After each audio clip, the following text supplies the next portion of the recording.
دارالعلوم محمدیہ نے تعلیمی ترقی کی، تعمیری ترقی کی اور الحمدللہ اب اپنی شاندار عمارت میں قائم ہے۔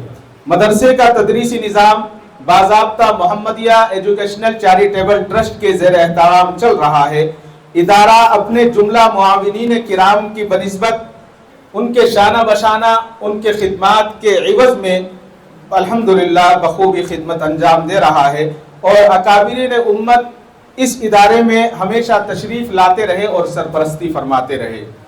فدائے ملت امیر الہند حضرت مولانا سید اسعد مدنی رحمت اللہ علیہ تشریف لائے، اور آپ نے فرمایا کہ ادارے کو دیکھنے کا اور سننے کا موقع ملا۔ مولانا ادریس حبان رحیمی کی سرپرستی میں صحیح معنی میں دین کی خدمت انجام دے رہا ہے۔ شیخ الحدیث حضرت مفتی مظفر حسین صاحب رحمت اللہ علیہ تشریف لائے، آپ نے فرمایا اساتذہ و طلبہ کی وضاحت، طور و طریقہ، اخلاق و سلوک، سبھی چیزوں پر اسلام کی گہری چھاپ نظر آئی۔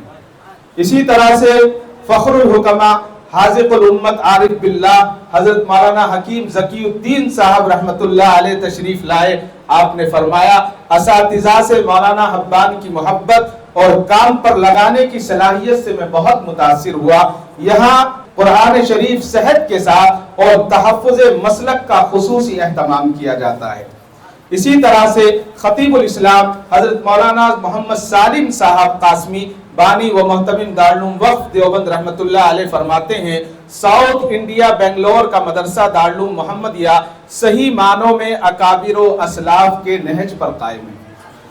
اسی طرح سے داعیہ اسلام حضرت مولانا اکبر شریف صاحب ندوی دامت برکاتہم فرماتے ہیں کہ دارالعلوم محمدیہ کو دیکھ کر تمنا ہوتی ہے کہ کاش ہر شہر ہر محلے میں اس طرح کے مدرسے کھولے جائیں جو قرآن و سنت کے علمی تشنگی کو دور کر سکیں۔